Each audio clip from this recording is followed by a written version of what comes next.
చేపల పులుసు చేస్తున్నానండి. వాటికి కావాల్సిన పదార్థాలు: చేపలు ముందుగా ఉప్పు, కారం, పసుపు, అల్లము కలిపి పెట్టేశానండి. ఒక పావుగంట అవుతుంది పెట్టేసి.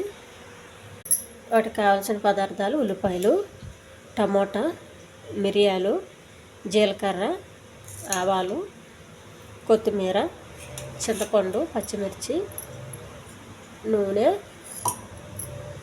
ధనియాల పొడి. ముందుగా ఒక మిక్సీ జార్ తీసుకుని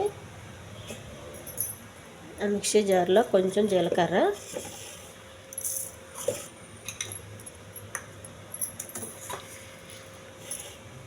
కొన్ని ఆవాలు, ఒక 4-5 మిరియాలు,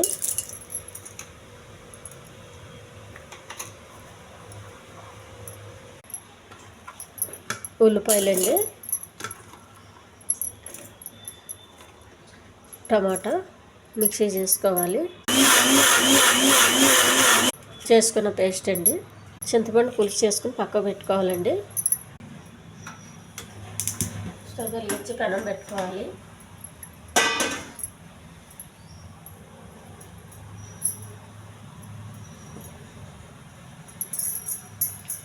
ముందుగా చేసి పెట్టుకున్న టమాటా, ఉల్లిపాయ, జీలకర్ర పేస్ట్ అండి. కొంచెం కరివేపాకు అండి. ఇంకా నూనె వేయలేదు, నూనె తర్వాత వేయాలి. ఇదంతా పచ్చివాసన పోయేంత వరకు ఎగించాలి. ఫస్ట్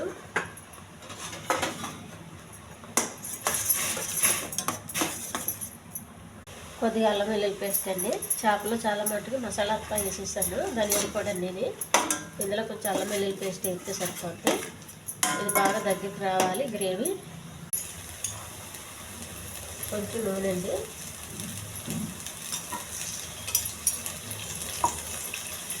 మసాలా పట్టిన చేప ముక్కలండి. చేప ఇప్పుడే వేసాం కాబట్టి సేపు గరిటె పెట్టి పెట్టుకోవచ్చు. కొంచెం ఉడికిన తర్వాత గరిటె పెట్టొద్దండి, ఇడిపోతుంది.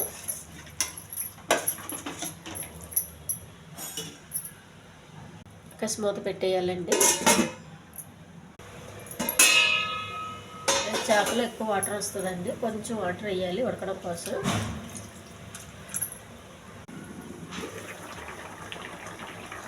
కొంచెం ధనియాల పొడి అండి, చింతపండు పులుసు.